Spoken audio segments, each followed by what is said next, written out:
bul fàtte abonné bés koros bu ndaw bi ngir vidéo bu ñuy dugal nga mën see jot jërëjëf. koo xam ne amul soxna bu jullee yoolam day wuuteeg yoolu ki am soxna maanaam ki am soxna daal bu jullee xaaj ba moom la ñuy fay ki amul soxna.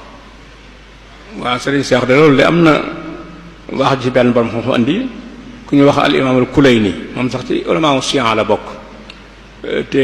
daa taalif téere bu mag a mag ci fiqh tudde ko al Kaafi ash-Shaafi wax na ci jox ju mel noonu de wax ne imaamu Jaafar as-Saadiq moo waxoon lii di bëgg a ñëw moo waxoon ne rak'ataani yusallihima al mutazawwiju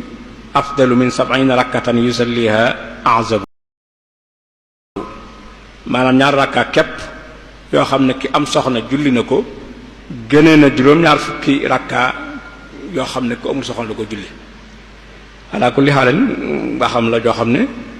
ñu bari ci borom xam-xam yi am na luñ ci wax ndax dañoo gis ne daal bu fekkee la ko tee am soxna moom xëy na ci coobareem rek la dawub coono rek moo ko ci yóbbu wala bëgg a noppalu moo tax nu nguta am soxna xëy na mën na jàpp ne ki def góorgóorlu ba am soxna boole yor soxnaam ak di jaamu yàlla mën na ko ëpp tuyaaba waaye fekkee ngante ko tee am soxna moom loola warut yàlla warut a mën a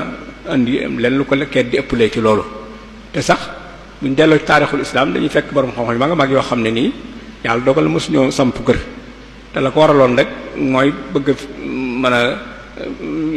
gëstu ci xam-xam nañ ca bëgg gëstoo ñu jàpp na xam ne loolu ma leen gàllankoor ba seen dund gépp ñu yamale ko ci jaamu yàlla ak gëstu xam-xam te ñooñu xamoon nañ li nekk tuyaabay takk soxna. bés koros bu ndaw bi ngir vidéo bu ñuy dugal nga mën see jot jërëjëf.